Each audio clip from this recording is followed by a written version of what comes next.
Hey, yo, check your thermostat because it's not just Houston that's hot. Mother. Yeah.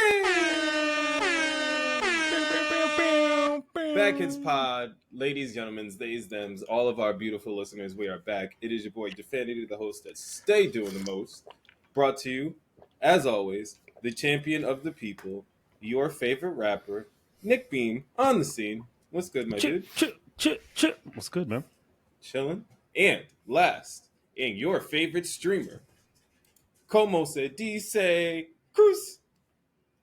What up?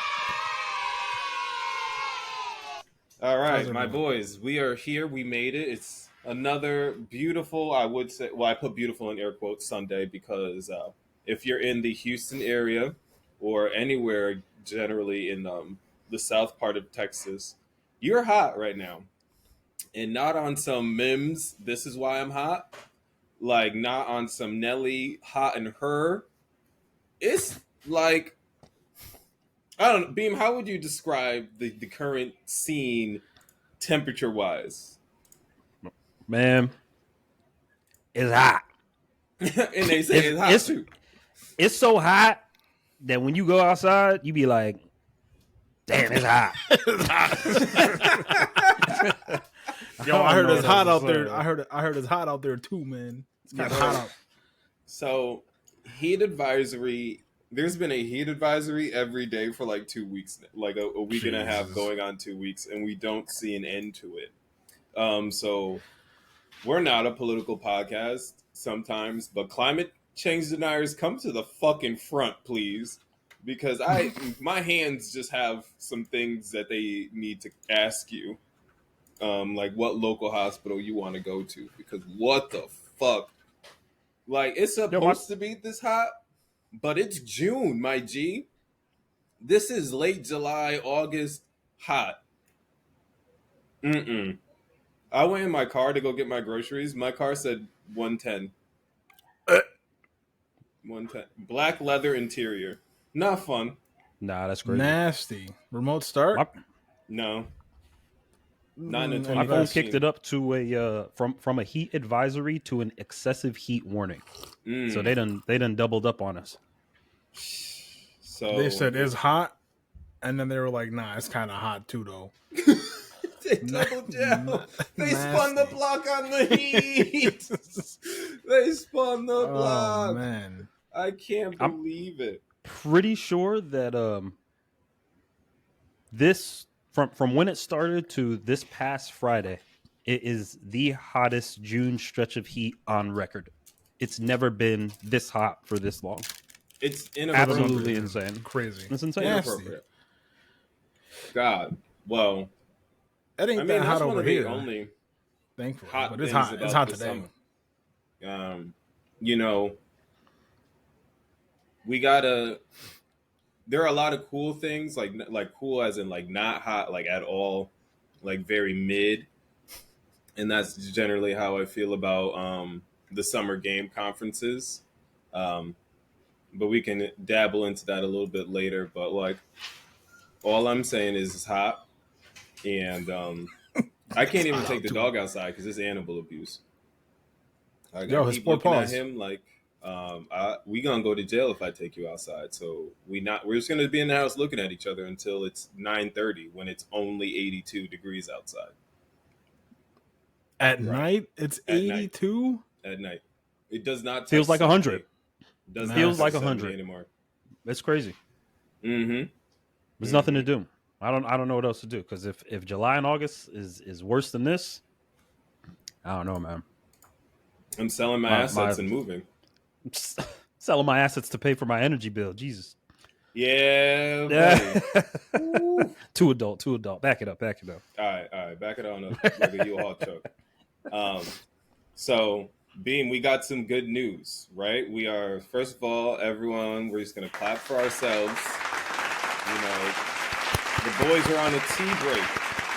And if you don't know what I mean when I say that, it's a tolerance break. We had to reset our levels. There's been no weed in the month of June. And you mean ever? How you feeling, buddy? Weed. I don't do that. What's that? But man, it's clear headed, fresh headed, getting a lot more administrative stuff done. You know what I'm saying? Just the fog has been lifted for a little while, and you don't even notice, right? After a certain time, it just becomes like maybe an everyday thing, every night thing, every other day thing, however you choose. Mm-hmm. But the break is always healthy, man. I always like take one yearly, maybe bi yearly, every 6 months or something like that. Right. So when you just said fog, now I got a little PTSD from a couple weeks ago over here. It was foggy. Too much smoke. Too much smoke. Oh, yeah. because Canada was on fire. Oh, Yo, it's been a wild month of weather. Like I feel like for the United States in general, it's been a wild. Month. Every year it's something new.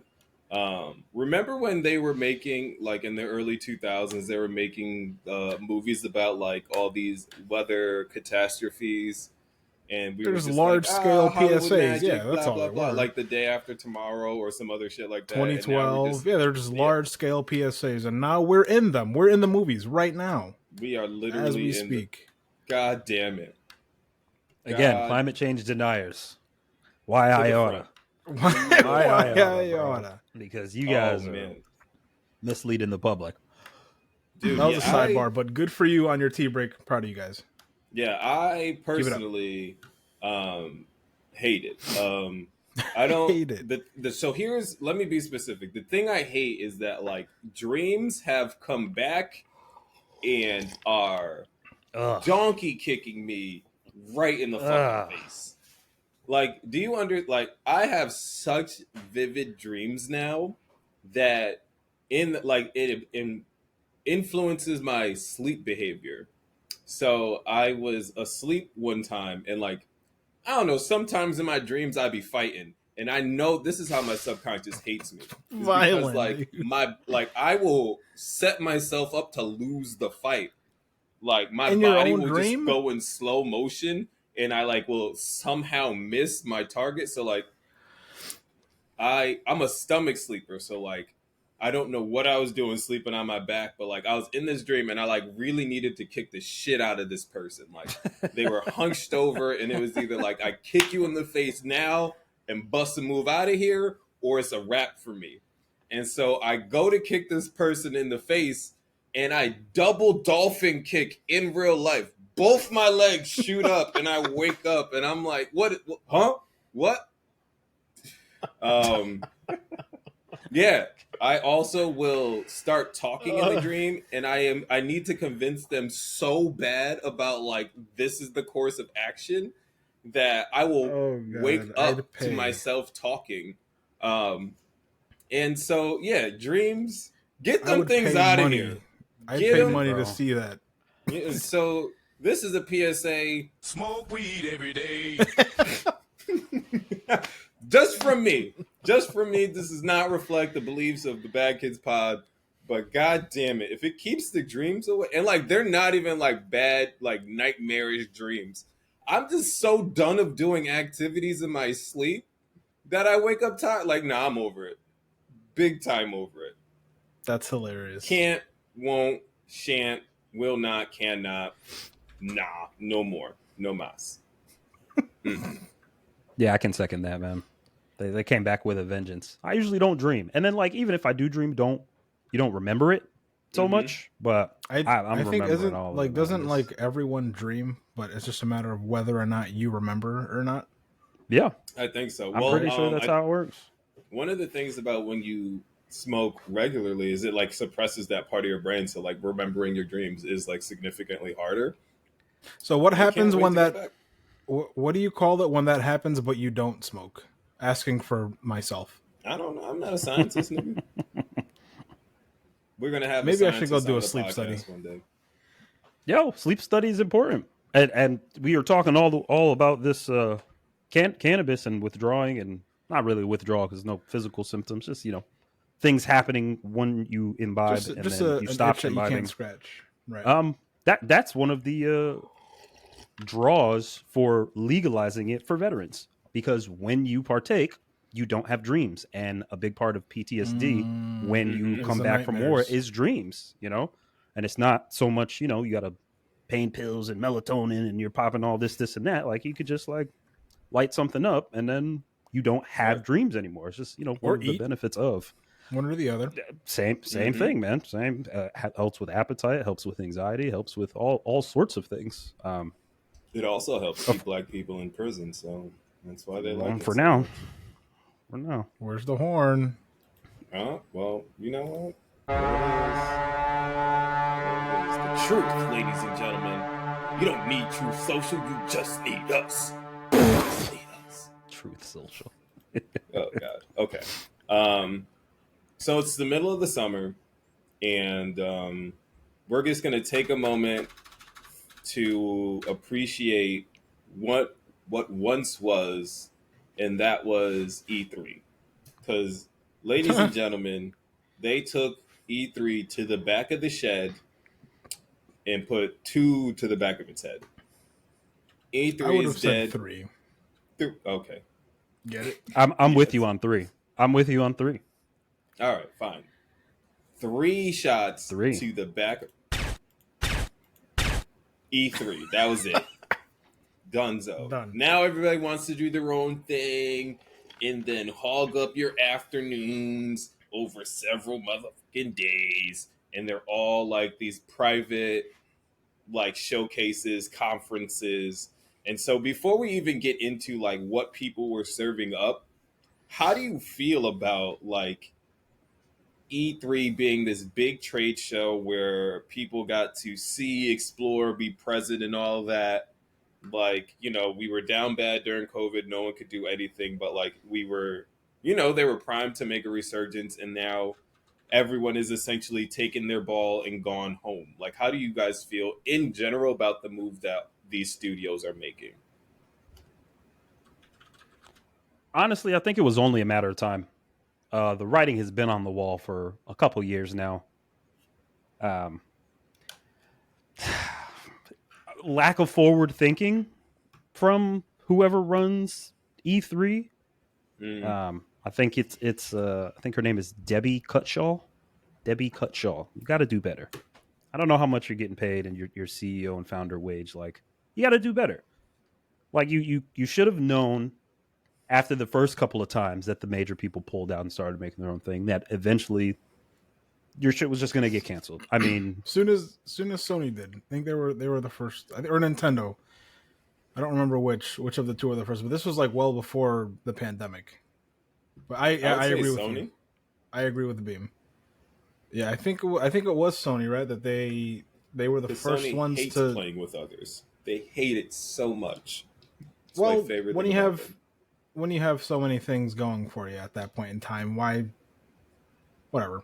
Mm-hmm. But I think they were the first to pull back, and then they had they were already rolling out like their state of plays every so often, and then they saved their own showcase. I think they only did like 2 or 3 of them for the end of the year. It was the PlayStation Experience showcases, which ran for the end. I think for most of PS4's life cycle.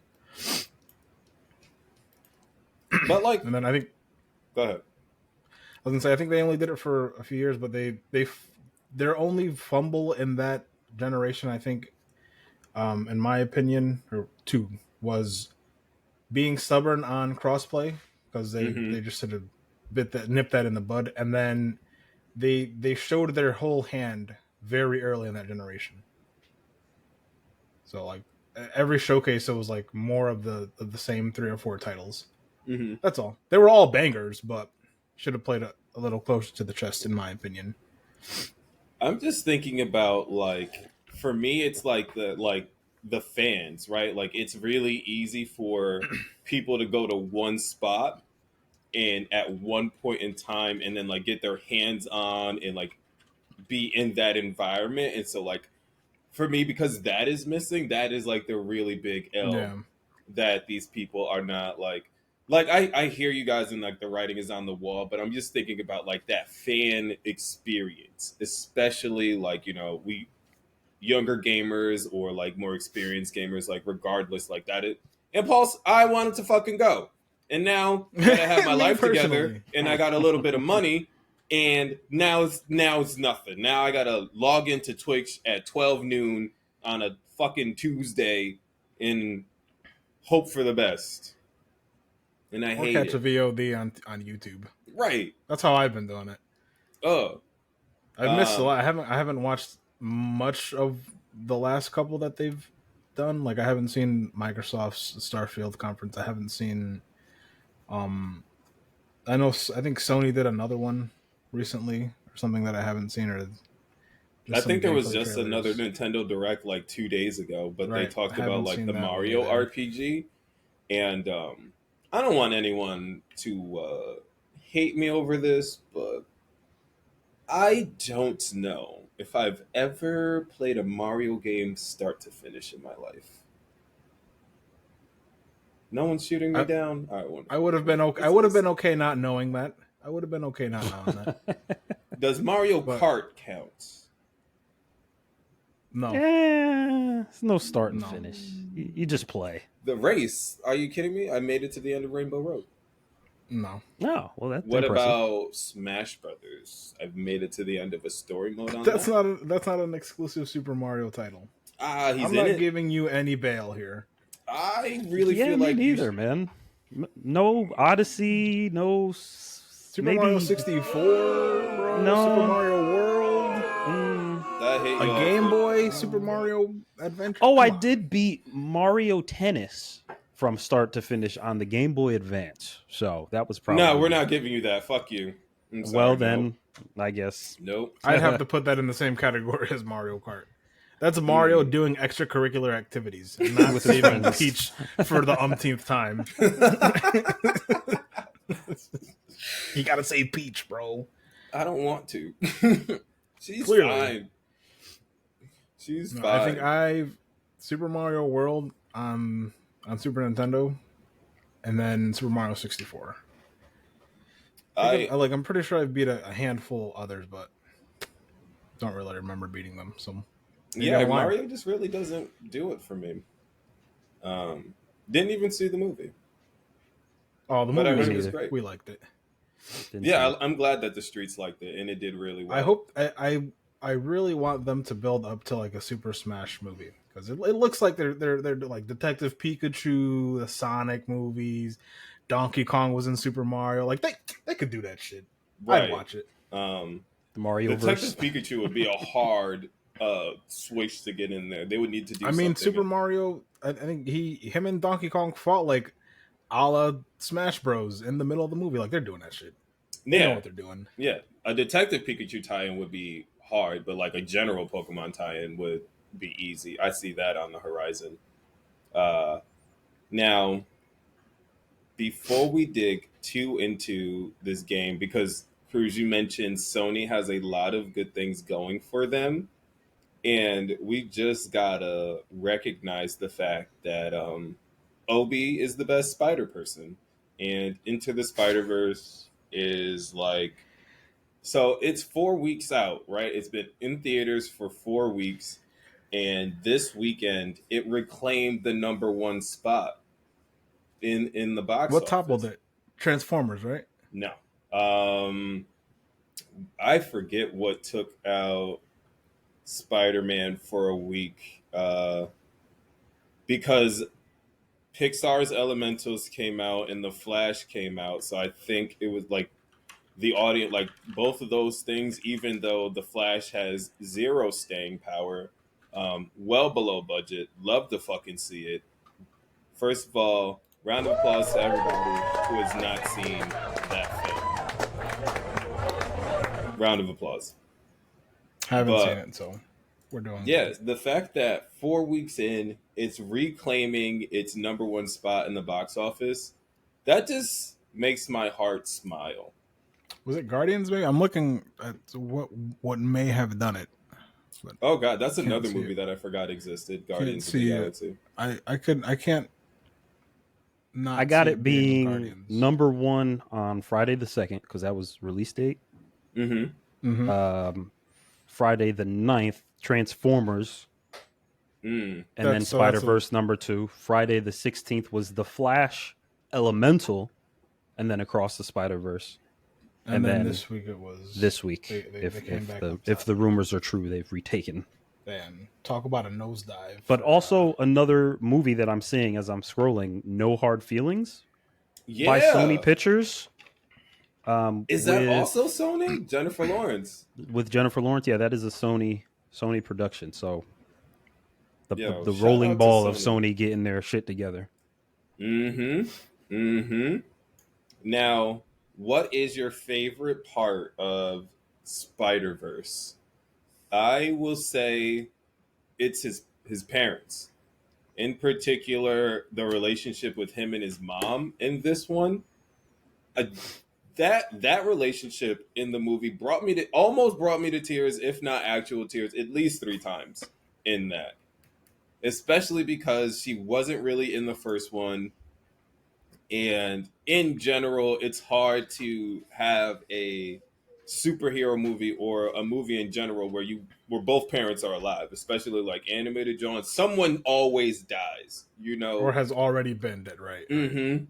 And just the fact that like his mom and the way that she cared about him and how she kind of softens the dad to help him let Miles be who he is, and like all of that. Like, shout out to the voice actress who plays his mom. I can't think of their name right now, but I will have it in the episode notes along with like one of those old school Hardy gifts with like your face in it. Yeah, like because the word you art did that borders. Like, yeah, like that photo bucket, John. You know what I'm talking about. Photo bucket. Yo, if you don't know what photo bucket is, this podcast is.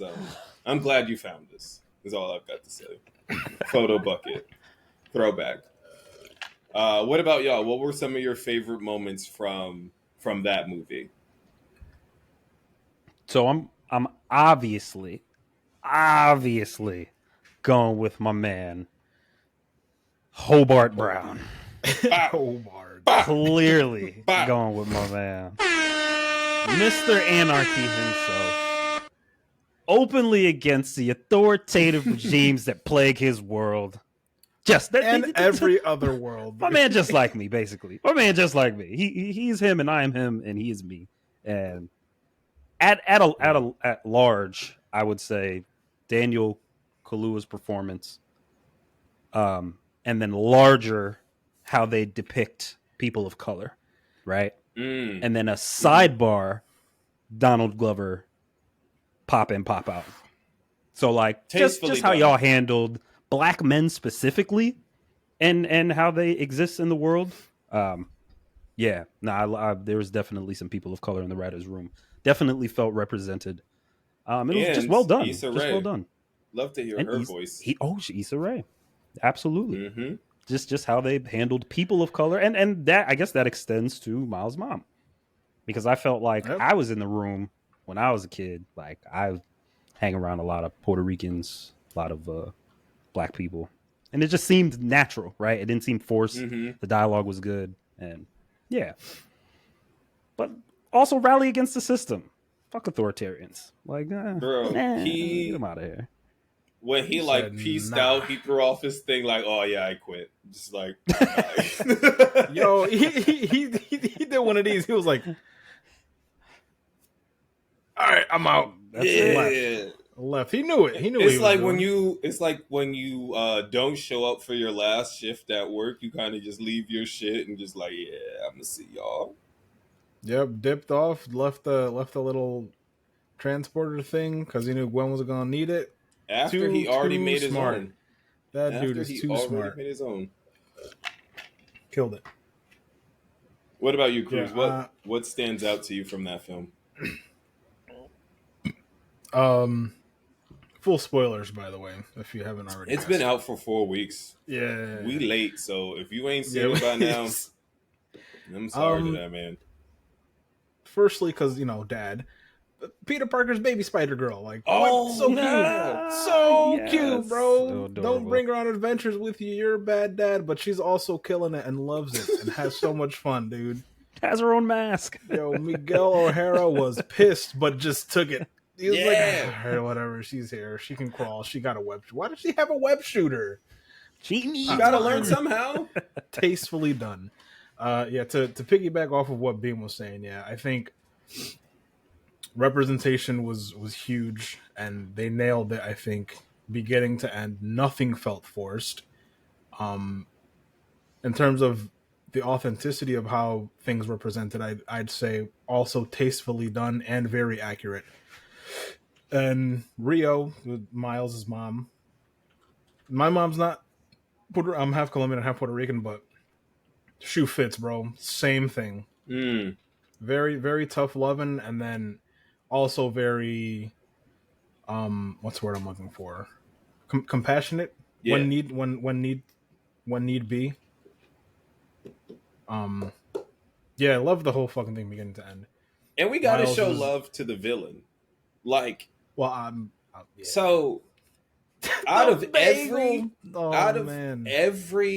superhero, like DC, Marvel, and the offshoots, we all know that Spider-Man has the best, like, rogues. Like, the people that come for Spider-Man in particular are they don't play more they don't memorable, more complete, more like just interesting than relatable. Than most other people. And so when they give us this one, who also in the beginning struggles with recognition and just being understood and wanting to find a place, like the same thing most heroes struggle with. And then when he's not taken seriously, now it's just like, all right, well, I'm going to do something until you do take me seriously. And then how that set up the rest of the film, I just thought that like so good. Like the villain was so good, and like his powers made sense, and just like him, like we also saw a complete villain growth arc in that too. Yo, origin story, everything. Yep. And no, so like I also think that's what helped balance the film, is like you also got to see this other person go through their own insecurities in the same way. Now, the big question that the internet has probably already answered, well, has definitely already answered, what does it mean that Gwen's toothbrush was at Hobie's house? She left it in passing. In passing. Stop real quick. That's it. We've seen her gallivanting around the city. She's got a lot of home bases. Gallivanting. She be around. She be swinging.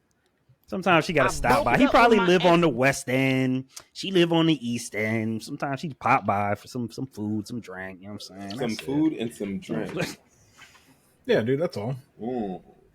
Miles, if you're listening, it was just food and drink, man. It was just food and drink. That's nothing else. She didn't really forget her hoodie there. Bro, that is... All I'm saying is I used to be of the streets. You know, I used to be a streeter. I was over here and I was over there often. Right. In my past self. Gallivant. But I wasn't leaving no toothbrushes unless... You were just stopping by. No, unless I was leaving in the morning. Unless I was leaving in the morning. And I had been there a while. And my breath started to stink. Like, you start a whole day. Know what I mean? Okay. It's all right. Now, Miles got spider bite. He don't got to worry about it. Right. We don't even... True. They were now, broken up. The interesting thing... That was bait, because like the interesting thing about that relationship, though, if you like fucking get super like psychological, you think about it. I'm like sitting here, and you like, she met him after she has that big blowout with her father, right? Who is a police sergeant, the epitome of an authority figure, and it was after a moment where he was like, "I can't even see you as my daughter." Because I'm a cop first, and like you are a wanted person, right? and then that led to their blowout, and then she escapes. And it's interesting that she would then find herself, to any degree, right, with someone who legitimately represents the opposite of what her father is. Hobie is very anti-establishment, very black, Whoop, whoop, whoop. and like and also like probably comforting and knowledgeable of like how people should feel beyond like her father. And so like that is a very interesting thing to think about, like how she just went and found the opposite of that person. But ultimately, like we did see again, balance. We also saw her shit like get torn apart, but then at the end they were able to reconcile and understand each other to a certain degree by the end of the film. Love to see that too. I just like am amazed. But also, this just makes me further my argument that all superhero movies deserve animation.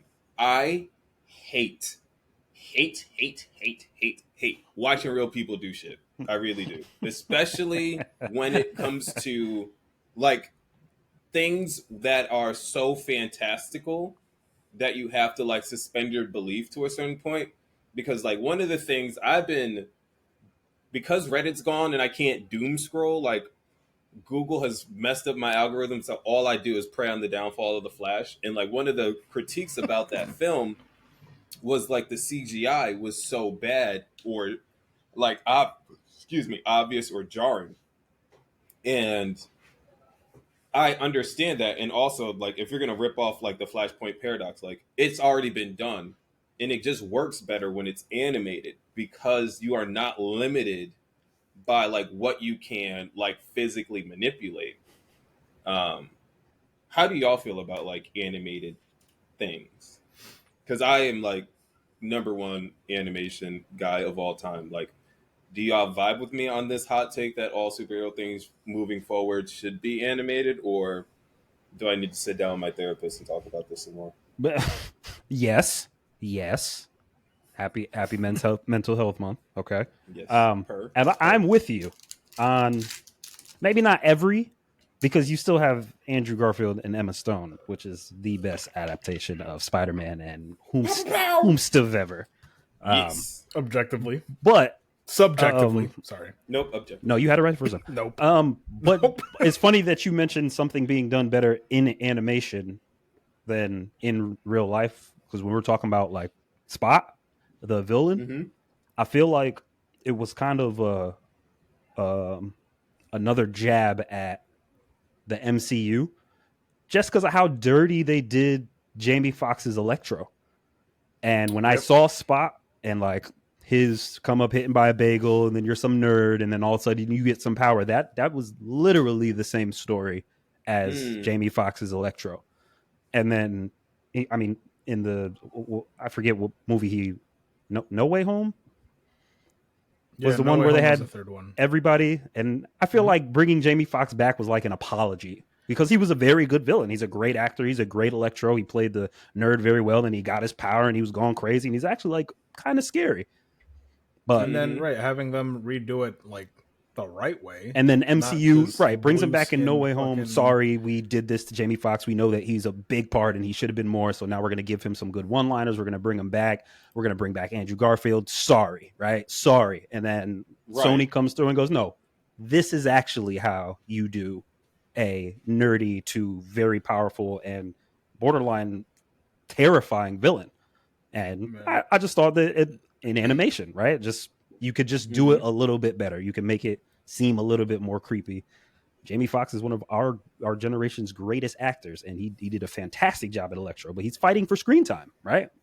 But I don't know. Just feel like it was another one of those jabs where you're right. Animation, just you can do it a little bit better than you can when you have a great actor fighting for screen time versus just animate your villain, just give the villain their own time, right? And you can like animate it and give them space.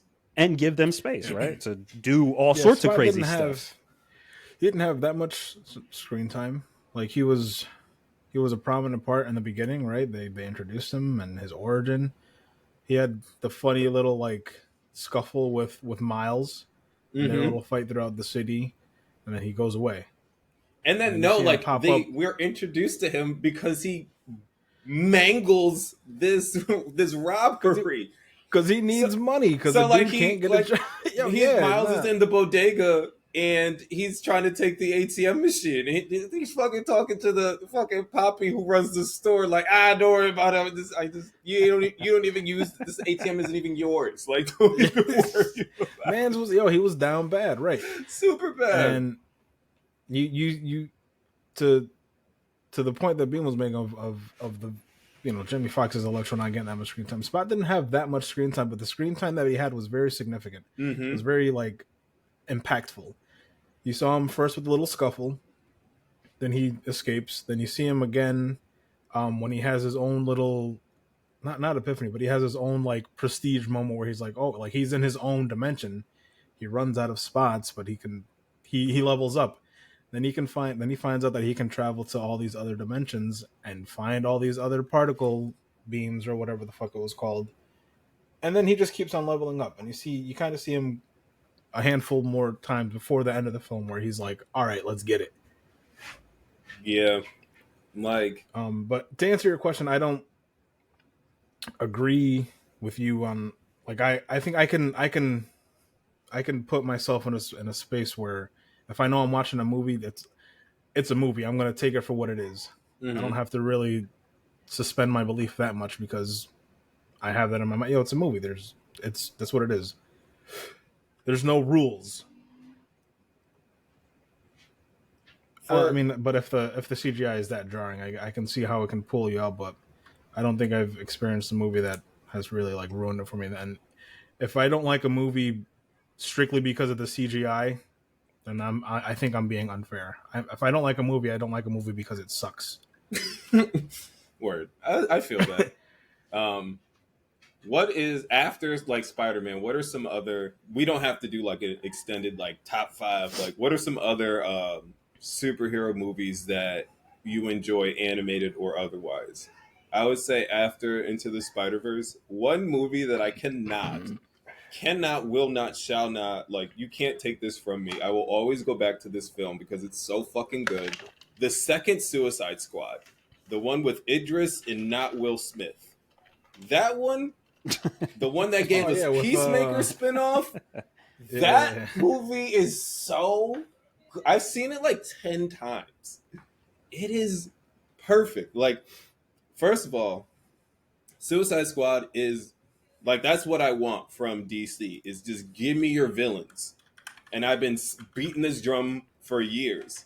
When it's villain centered and no one is fighting to be like actually perfect and they're imperfect, and they like at one point they think they're going to go save Rick Flag, and so Deadshot, who is played by Idris Elba, and Peacemaker, who's played by John Cena, are going through this like army resistance camps, and they're just trying to one up each other. Who gets the sicker kill? Who gets the sicker kill? Bah, bah, bah. They clear out this whole fucking resistance camp, and they find Rick Flag, and he is actually friends with the resistance leader, and they're cool because they all have the same mission.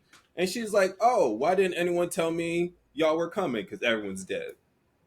And like, it's just so ironically beautiful that, like, especially since the first one was so bad, like, I really loved how they just cleaned that up. And then they gave us the spinoff of Peacemaker, and I didn't think John Cena had the chops to hold my attention week after week. Son of a bitch, he did it. That son of a bitch did it. Did it.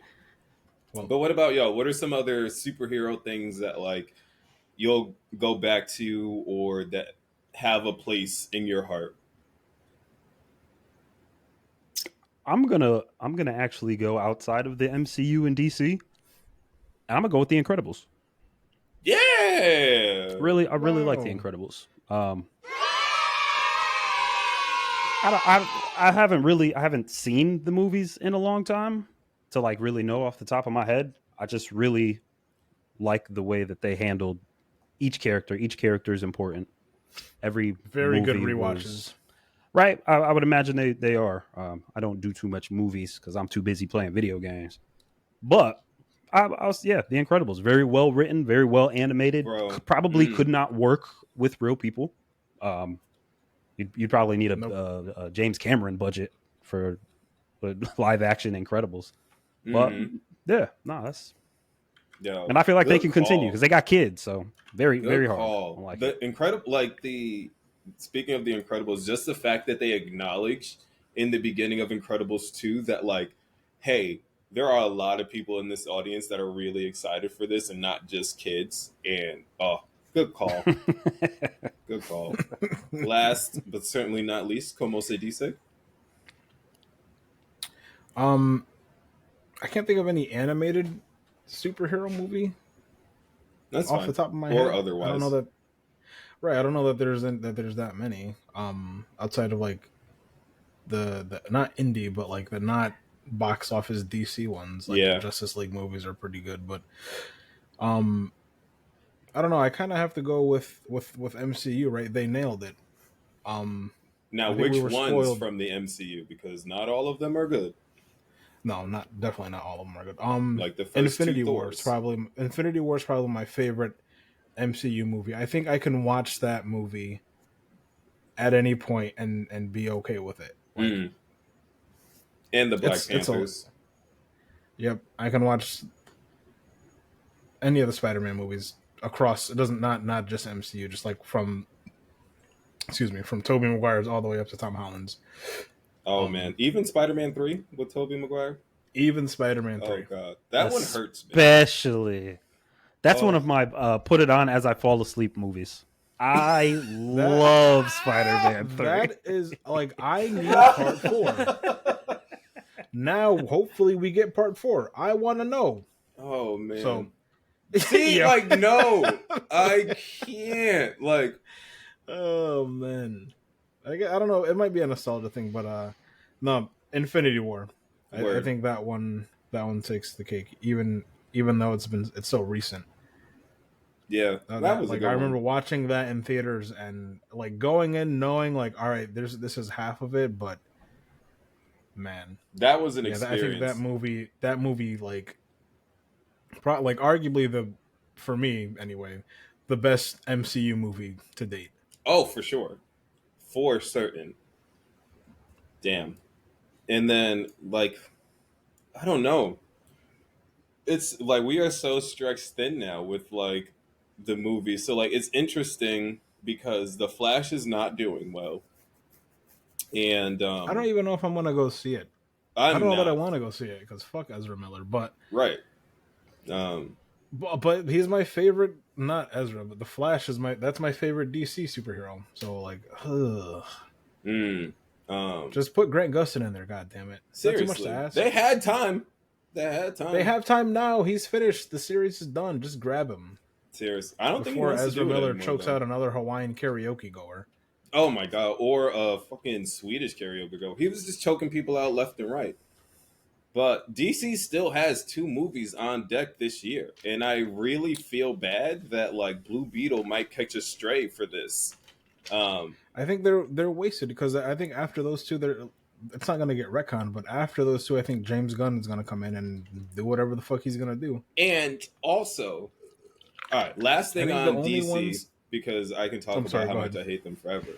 But at least for me, last thing on DC is like, how dare you try to come through and blame The Rock and Shazam for like all of this shit, like heaping so much shit on The Rock. Oh, because he was fighting for Henry Cavill, blah blah blah, and then Shazam didn't even do good. But like none of it matters anymore. Like one of the things for me is like, why haven't I seen Black Adam? Because I know it doesn't matter for the sake of the universe. Like, and so like all of this is like bullshit, and like I just really hope that the Blue Beetle somehow manages to break even. Aquaman in December can go fuck itself because fuck Amber Heard. Didn't they cut most of her parts or something? I could care less. And it's also I'm like so far removed from like Aquaman was a good film, because like interestingly because Aquaman does not get that one saved the DC EU for that. No, time. they also Wonder Woman was also out at the same. The first Wonder Woman was out. The first one, yeah. The second one bombed. The second one was also it, ass. Like I did not enjoy. Oh, you watched it? One. It was actually yeah. It was not. It was not nearly as good as the first one. But yeah, that's it on DC. It's just like I'm hopeful for Blue Beetle. Fuck everything else they got going on over there. Yeah, I hope they can salvage if it does good. I hope they can salvage whatever he does. I don't know the actor's name, but he's also in Cobra Kai. I like the actor. He's a good kid. Dean, any last words? I hope. Nope. I'm not a DC guy. I don't. Good. I mean, my guess is that they'll salvage whatever they can from Blue Beetle and Aquaman, and that's it. Right. Keep those two, and then move forward new. Now, let's take a trip back in time. Ladies and gentlemen, if you're listening to this podcast and you're not driving, close your eyes, right? Take a trip with me back in time. Once upon a time, there was a man named Jafanity, and he really liked this game called Fable. And someone on this podcast went really hard on the fact that, like, I will never get, like, a new Fable, and it's never coming out, and you should just fucking stop talking about it. But here we are. Today, you can open your eyes now. We're back to today. You can open our eyes. Now, Beam, do you have anything to say for yourself in regards to what's going on with Fable these days? Look, man, here's what you got to do when you've been losing the console war since 2001. Okay, you just have to keep your expectations extremely low. If you could bust some chops in the meantime, we've admitted it. Microsoft, I say we. Look at me. They actually came out and admitted it. We know you're only admitting it because you want Activision. Good play, smart move. I like what you guys are doing. But they've been outsold. Fable was great. And then we knew it was going to be a long time because I'm sure that as with Starfield that's coming out, a lot of the developers go, oh, we didn't have the technology to like really bust out the game that we actually want to create, right? Because the technology is not there. So give us Fable 1, 2, and 3, and it was a funny joke because Xbox has no exclusives. But here I am, fork to plate, eating my words, and I'm very excited about it, along with you, because I'm also a very big Fable fan. Aww. Thanks, buddy. Got you, bro. So excited. Internet is eating it alive already. Oh, of course. Oh my God. You brought up a really good point in regards to the technology that comes with the game. And so with this particular thing, it's like the developer's favorite, right? Unreal Engine. And one of the things is that it looks beautiful, but it's not the most like functional when it comes to gameplay. Like the cost benefit is like you have a more beautiful game, but it's less functional, or you have like less features available than you would if you went with something else. Now, how do you guys feel about like when games like operate off of Unreal? Cruz, I'm not sure if you're recovered from the Kingdom Hearts 3 PTSD, because they made the hard switch.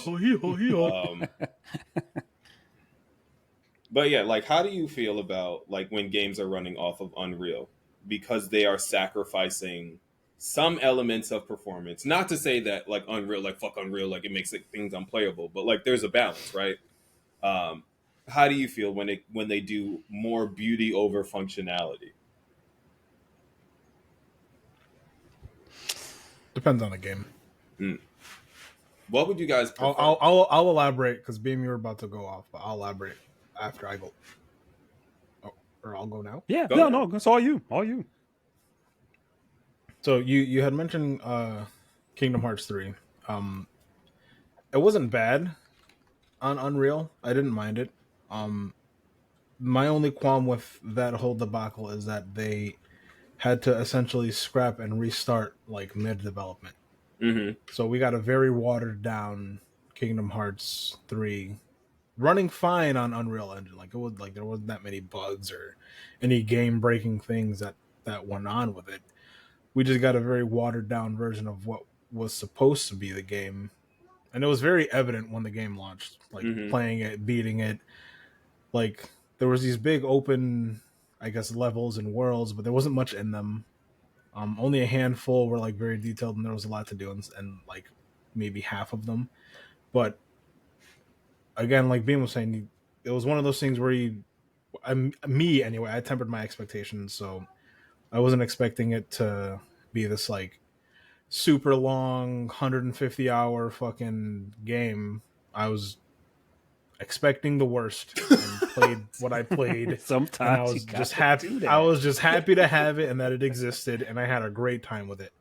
And visually, it looked stunning. But then you look at games like Rocket League, for example. Rocket League runs on Unreal, and it's not the prettiest of games per se, but it is very, very optimized, stable, and it runs great on Unreal Engine. It's an esport; it has to, right? So I don't know that you can. Like I said, it depends on the game. As long as it's optimized and it's stable, I really don't care what engine the developers choose to run. Word. And I feel like Unreal is more accessible, especially with Unreal Engine 5 around the corner. It's here already, actually. So right. That's my take. Yeah, I'm with you, man. That's from the very first thing you said. Not every game needs to be in Unreal. I feel like Unreal just feels so heavy and clunky and not snappy or responsive. Like Gears of War, perfect. Yeah. Perfect for Unreal Engine. That was an Epic's game. Like Fortnite, of course, you're using your own engine to the best of its abilities, but like it's in games it doesn't need to be in, honestly. Where platformers, where I'm just like, you want me to be light and springy, but my character feels like an anvil. And like the controls are just like slow, and like you said, it looks beautiful, but not every game needs to be 8K fucking, you know, lighting and shadows. And I don't know, man. I understand that it's good for that, and if you're making a AAA game, you probably want it to look the best, because unfortunately, that's what the loud minority of the internet is screaming. Like, you got a AAA game, why doesn't this look like you know, the best game I've ever seen? Why isn't this game in 2023 below the doors off of the game that y'all made last year in 2022? It's like, give me a break. But then you have engines like Destiny's Tiger engine, where they've been fine tuning that thing since Halo, and servers are offline every 8 days. Like, so I mean, there's a balance. You got to work with what you got. Like, I understand the mass adoption of Unreal, because Epic is a huge company, and you know they make their stuff accessible for all developers who want to use it. But it's you got to do some other things, man. There has to be some sort of competitor, right? I don't like monopolies ever in any instance. That's where your big AAA not proprietary, but exclusive developers come in. Yeah, I don't know that Sony uses. They use a lot of their developers use in-house engines, or whatever engines they. Right. I think like God of War's Kinetica, and I think The Last of Us uses some other one. I think it's Havoc or something like that. They don't all need Unreal Engine. Yeah, it's accessible, and when it works, but again, depends on the game. Yeah, and as long as it's optimized and stable, I really don't give a fuck what engine you're using. Optimized and honestly stable. When's the last time we got a game that was like that, man? Can we? Yes. All right. So that's exactly what I want to talk about, because like, what the fuck?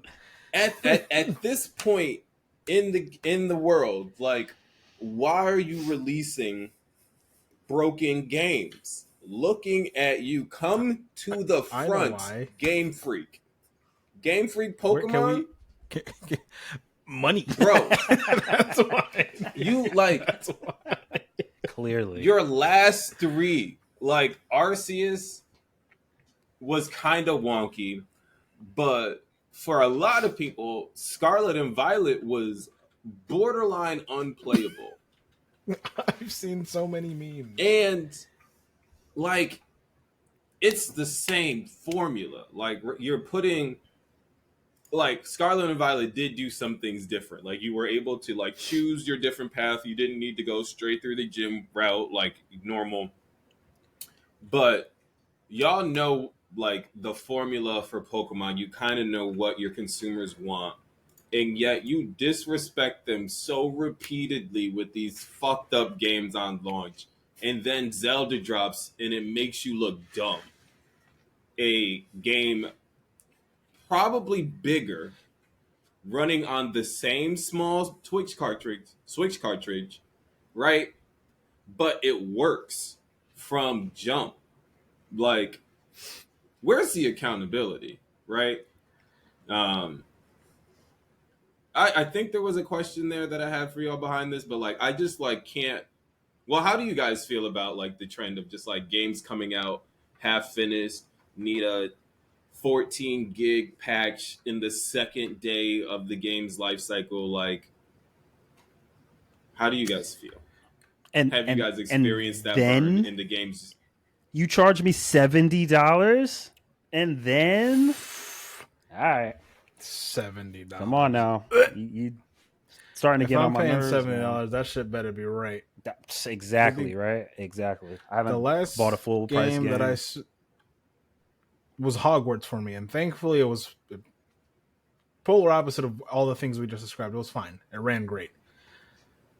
I think they patched it a couple times, but I think again it might have just been for like shit in the background. Mm-hmm. Like never ran into any crazy bugs or crashes like that. No crazy glitches. Ran fine through and through for me. I had another game and it got away from me. Now, when I like speaking of games we've purchased, like when I bought Elden Ring, no issue, and then I bought it for the last gen Xbox, and then like when I bought my new one, it like upgraded because I bought it digital, and both times Nice. it like played fine. Obviously, played better on the upgraded gen. On the Series And X, right. now with Diablo, like, I'll talk to him, bro. yo, Let us know. the servers, like, yo, I can't log into Diablo right now because they got DDoSed. Like, That's what I actually wanted I'm you to not start laughing yelling at- about. like, I'm not laughing at you. I'm laughing at these multi-million-dollar developer companies and servers and like, what? bro, like Yeah, crazy. So the game has been out, I want to say like 2 weeks, not a long time.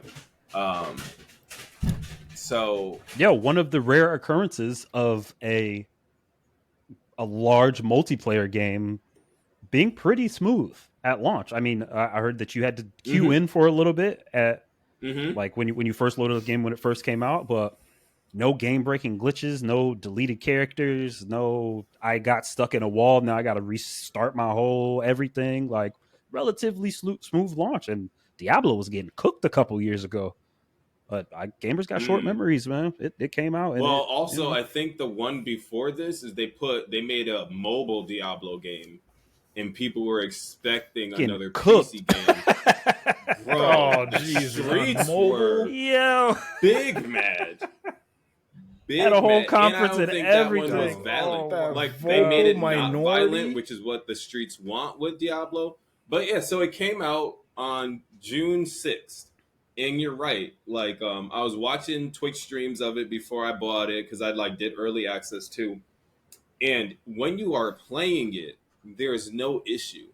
But the fact that the barrier is in accessing it, the error code I got today was like, we couldn't validate that this is a legitimate license. I'm like, what do you mean? What do you mean? You have my money. I was just playing this yesterday, and I'm like, I Yeah, see people I'd on like be my pissed. list when I open BattleNet, and I'm like, but my friends is working, like Geo's is working. Why ain't mine working? And there have been Bro, like you took my several money. issues just getting into the actual game.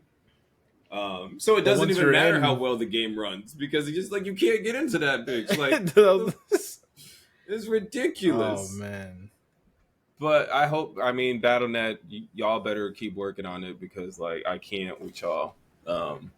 I need to actually do a campaign mission for once in my life and not spend 2 hours just riding around on my horse. Side Waiting, let's spend 2 quest. hours in queue. Just riding around and getting it. Riding around and getting it. It's mine. Yeah, I don't know that I've ever. Thankfully, I haven't experienced like a game-breaking bug or glitch or anything too like unbearably crazy recently. No. I think the most recent burn that I had was No Man's Sky, and that shit we were just empty promises, and I bought it on launch. But look at you That's now. all it was. You eating that game? You can eat. That game is so vast and actually full of things to do, and not just. Yeah, let me not. It's all right. It's good. They fixed it. Mm-hmm. Can't keep doing, and that's the whole point. You can't keep doing that. You can't release a broken game and then fix it later because they've been doing that to me and Battlefield for years, since Battlefield 4. There's exceptions to the rule. I think Hello Games is one of them, where they didn't release a broken game. They didn't release the game that they presented to everyone. Mm. You know what I'm saying? Like I said, it wasn't broken. There wasn't anything that was wrong with it. It was just very it was this huge, massive game, and it was just very empty. And it wasn't what they were saying at all. And I think that game has kind of a Cinderella story because they came back and turned it around. They owned their mistakes, turned it around, and to this day, they're still supporting it, rolling out patches and really big updates, all for free. They're not there's no paid DLC or anything like that. Yep, same. Everything that they've added to the game, like actual multiplayer and actual bases and space stations, they've added all these things that were supposed to have been there at launch. Space. I see you over here. Space. And I think they had to eat it because that was a game that they promised, but the community stuck through it and it's thriving now. The story of Cyberpunk as well. That motherfucker is in the New York Museum of Failure. As it should be. We got to bring back shaming and bullying. We honestly do. Oh, I don't know, man. Don't they have a deal for people with money? Because they can specifically for people with money. Cyberpunk gets DLC. Yeah. Soon out coming. Mm-hmm. I've seen ads like $30 or something like that, or $20. Oh, I have no idea. I have that game and it is uninstalled on my computer. Damn. I bought it on sale though for $30. So I'm Phantom Liberty, September. Yeah. That's their first DLC content. Right, Phantom September Liberty. 26th. Is that Idris Elba I see? Yes. And Keanu? Yes. Wow. They snagged him. I'm excited. I'm gonna buy it because it's been $30 a lot, but I'm waiting for that $20 price point, which is what I really want. I think on Epic you might be able to catch the $30. So I'm in on Cyberpunk. I'll be back to talk about Cyberpunk. 15% off your cart or whatever the hell. I sure hope so. They usually do. When they spin the block again, I'll ping it in the Discord. They do that very, very often. I think 4th of July might be the next time, or might be closer towards the end of the summer, early fall sales. But it looks good. And it's like a 2-week. And they got Keanu is still standing behind it, which is a good sign. He's still doing interviews as Johnny Silverhand, which gives me hope because I like Keanu. Me specifically, I like Keanu. So him still standing behind the game, and then I like Idris Elba, except for when he made that appearance in The Office, like one of the worst seasons of TV. I skip that season all the time. But yeah, excited. Now we would be here until probably tomorrow if we went through game by all these different showcases. But is there a trend in the games that are coming up, or a game in particular that you think deserves recognition? For me, Magic. I want Magic in every fucking game I play. And I'm going to be eating. I have so many options of Magic RPGs that I can choose from that I'm bloated. I'm bloated. And I'm getting Hades 2 at some point. And You eating, bro. Yeah. Oh, you even got a Life of P, which is the Soulsborne The new Soulsborne game about Pinocchio, retelling of Pinocchio's story, looks fire. I'm gonna get like 15 minutes and then not gonna hate myself while I wait anymore for than Armored Put Core. it back. Nah, bro, you're 3 hours in for I got Elden Ring. That's on my list. See you there, Tarnished. Man, I've been working on so much self-love lately, so I do have about 3 hours before I'm back at rock bottom, feeling terrible about myself, because that's all that Soulsborne's games screaming and trying not to throw your controller and frustrated yelling. As to why God is like this in particular. Oh, I can't wait. We're gonna go through so many emotions. But anything else? Either thematically things you're looking forward to that you like, or specific games? Spider-Man.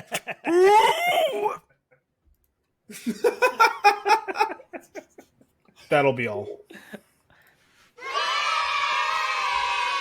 Well done, Fred. That game is that I'm buying a PS5 for that game. A, because I have to and it's not going anywhere else, and B, because what else?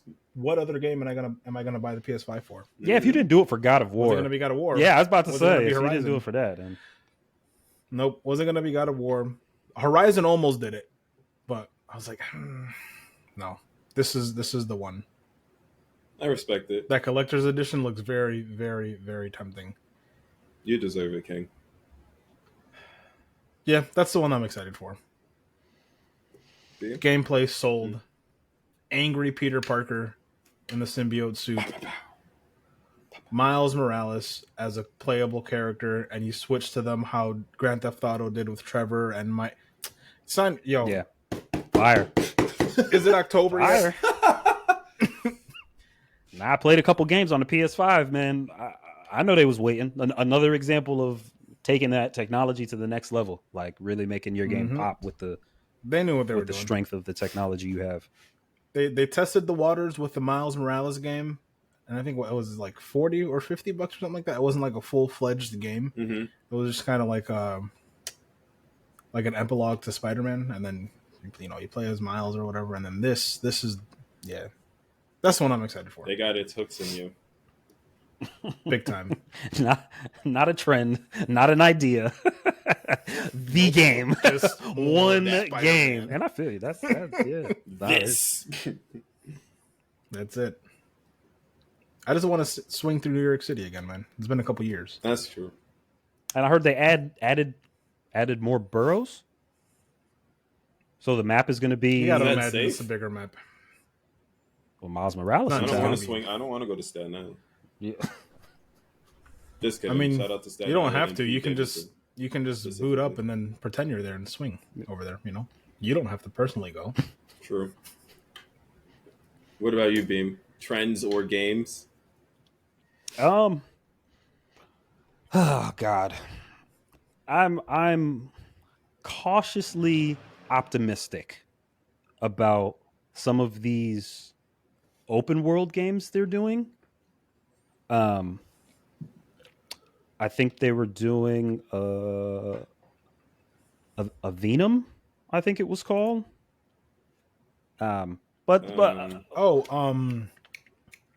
Is that the one they showed during something of Avium? Avowed is another one. Mm-hmm. If somebody can get the name for me, yes. Immortals of Avium. Okay, there we go. Yep. That was one of them. That one caught my eye too. Avowed from that looks really good. Obsidian. Fallout that one's 6, big magic, which I shit heard for you too, Jeff. Immortals. Yep. See, I mean, we all can get magic, right? We could all get behind. Yes, sir. Yes, sir. Yes, sir. Apparently, Fallout 76 is good now, and then they're adding Atlantic City. No, they same thing. Dropped empty game, buggy as hell, and then they fixed it. And the dozens of people who stuck by the game are yelling about, please come back to Fallout. Like, hey, yo, this is good now. We've been here the whole time. Like, we've successfully bullied this company into not abandoning the game. And fucking fixing their shit. So yeah, and then of course, I'm not going to start yelling quite yet. Like I said, cautiously optimistic. Starfield. You're telling me 1,000 planets, procedurally generated, Everyone's experience Just will as be long as different. they didn't get Hello Games in. You should have just waited for the technology, honestly. But I mean, I Right. guess you got to be first in the door, right? Because every time someone mentions Starfield, let's go, No Man's Yep. Sky. You Mhm. ran so that everybody else can fly, and you're doing just fine now. So shout out to them. But between these giant open world games where historically they don't work out the gate, and then of course my favorite first person shooters. Love that Starfield can go third person to first person. Love when games do that. Mhm. And of course, Fable, right, is another open world game. I just hope that, and when these games come out, I think we had South of Midnight and Clockwork Revolution. I don't know if y'all ever played We Happy Few, but that was another Mm-mm. Bioshock, like real weird, not post Ooh. apocalyptic, but just kind of like You had me at weird. Like dark, thought thought provoking, like people experimenting weird. on people in the name of trying to evolve humanity, like just like weird stuff going on. But it was a open world game. It was in beta for a long time. I played the beta, and it's just empty. It's just empty, and there's just nothing to do. I guess I'd rather have empty than buggy. Right. That was No Man's Sky. Right? Honestly, that's I'll go back to a game that's full. But yeah, I like first person shooters and open world, especially if you give me a magical shooter, because I love Destiny. Mhm. Shout out Witchfire was Destiny. another. The boys are back. The boys are back. Boys are back on Destiny. Boys are back. A little bit. yeah. Worse. Yeah, everybody. I feel like gaming gamers, right? Gamers as a community this year specifically, like we are eating, not just on the names. Like we haven't even talked about the fighting games that are coming out. Like fighting Are games out. are eating. Mortal Right, Kombat Street is Fighter out. 6 is out. Street Fighter is out.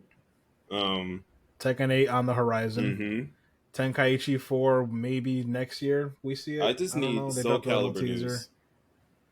Yes. They were on. Yeah, They were on a fighters run are eating. where they were doing like every 2 years, 3 years, but it has been So like if that's 7 true, since Soul Calibur, the last Soul Calibur came out.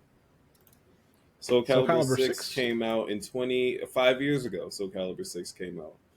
So good. And I think that's a good healthy wait. Now you're asking for it. And now when it gets here, you're not going to be tired. Like I was online sweating, like actively ruining people's days. I do not play online, but on that, I was on your head.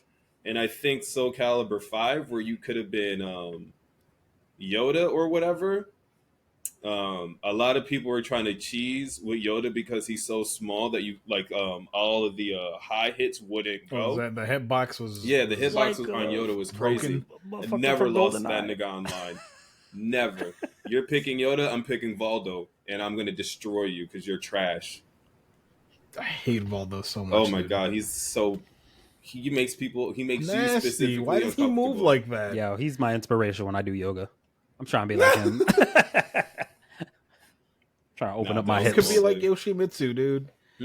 Yoshimitsu, You the could be more like original. Yoshimitsu. Oh god. So like speaking of Gimme fighters, Maxi, we gotta get. Gimme Kilik. We gotta stop pussyfooting around and get actually Street Fighter so we can start streaming some fights. The streets. It's on need my that. list. Street Fighter 6. Yeah. It's crossplay, right? Please tell me I it's believe crossplay. so. All right, cool. I'll get it on Steam. Yeah, same. Damn. Now, like, it's still a very interesting summer because, like you guys said, we have to be like cautiously optimistic. But with the games that are out right now, when you can play them, Diablo, it's still kind of like this. Like the summer is heating up, you know. I thought we were kind of like in a place where things are like mid and there's just so much on the horizon that we kind of just still have to see. But I don't know. I think you guys have inspired some hope in my pessimistic soul about what we have to look forward to. Although, got to quickly spin the block because this just flashed back into my brain. The games presentation where they had the preview for Twisted Metal, That was the So bad. dumbest fucking thing I'd ever seen in my life. That was so embarrassing. The world doesn't want me to like feel like- Anthony Mackie. I was gonna say, I feel like Anthony Mackie is so much better than what he gets himself into. Like, the world doesn't want me to like him. He doesn't want, like, The little fight scene was cool. it wasn't. Shout out to Samoa Joe as Sweet Tooth. That I do like. Mm-hmm. Outside of that, Yeah, Yo, all of Will that was weird to Arnett, me. Stephanie Beatrice, Yeah. like you're stacked. Neve Campbell, like y'all are all like this is But they this gave on us- I I need to see. They gave us the wrong I worst need to clip. see. Yeah, The worst I clip need to of see the the show ever. I cars. didn't I didn't give even a fuck see about the cars. characters in Sweet Tooth. I needed to see the cars, bro. Right. Like, And Sweet Tooth and Twisted Metal. Sweet Tooth's the only one everybody cared about. Fuck the rest. Like, Mhm. give me the demolition derby. Give me the gets. Give me the explosions. boom. Facts. Now, if they come out with a new Twisted Metal, I would buy that. I won't play They Rocket League, tried but I'll play that. last.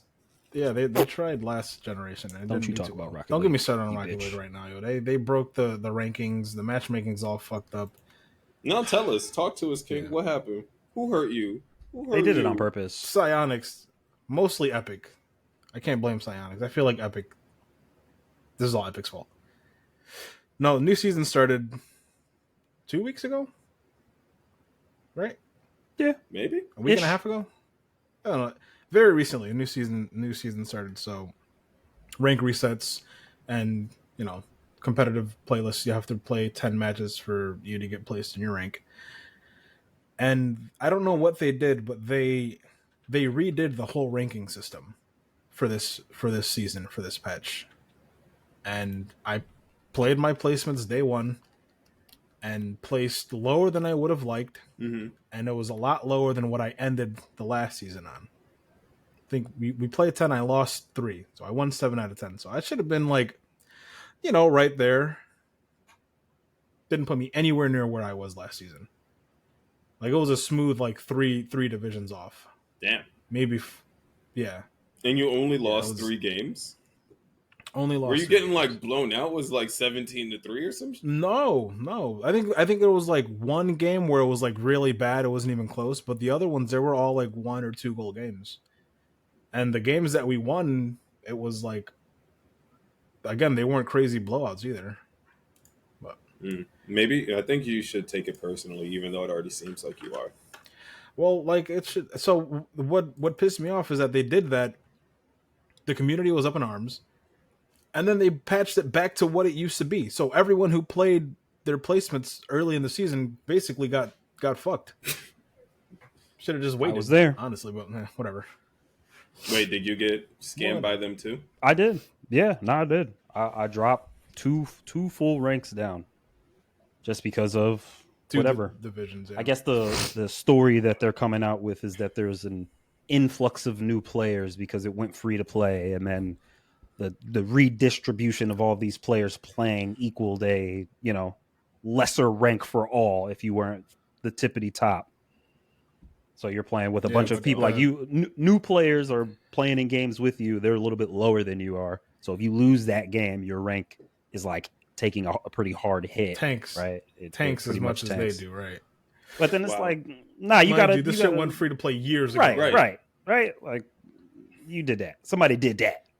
Yeah, that's all. It's not unfixable. Like as a player, like just got to grind a little more. We can climb. I can climb back up to where I was. I'm not too far off, but still, it's like Right. it's like just what don't if do I that. would have won all 10 of my matches? I still would have been placed lower, which is I think kind of bullshit.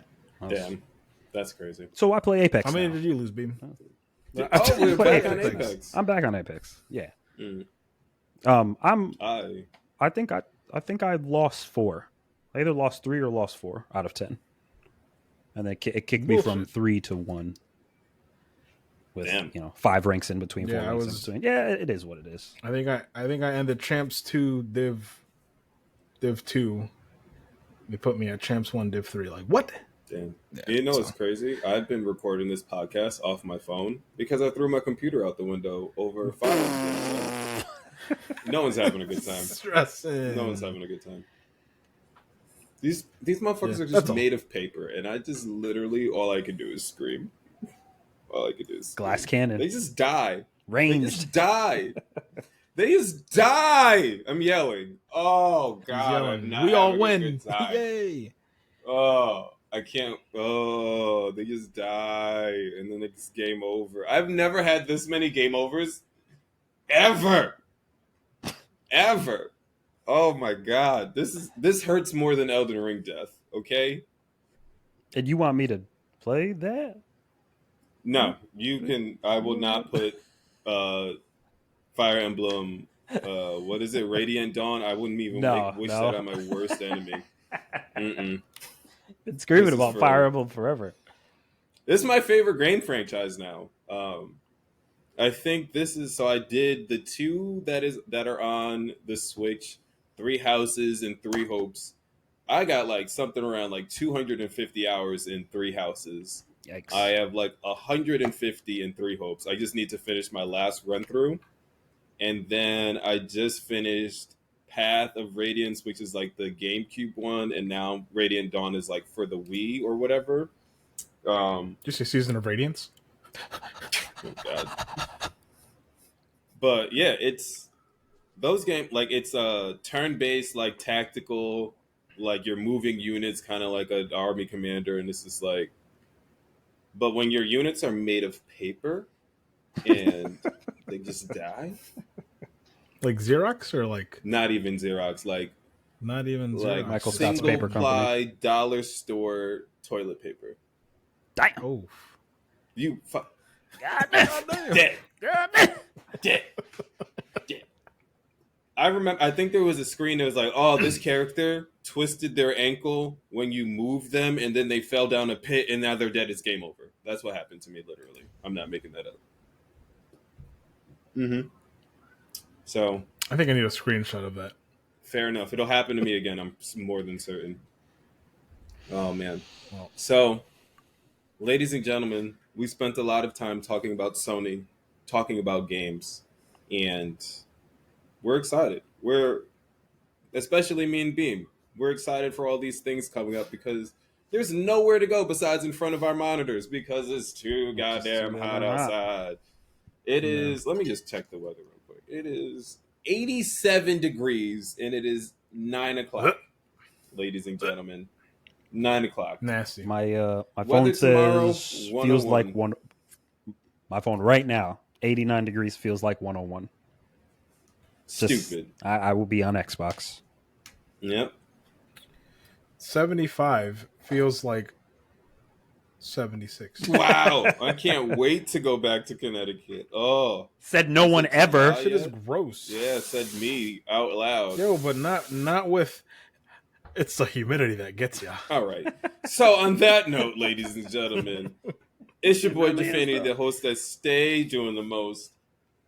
Brought to you another episode with my beautiful co-host, your favorite rapper, your favorite streamer, Nick Beam, Como se dice Cruz. We are the Bad Kids. Keep it funky, keep it fresh. Check out our content online. We're gonna pretend like Nick is not doing that. Check out our content online, BadKidzPod, BadKidzPod.com, episode notes, all the exclusive links, references to what we were talking about, all of that.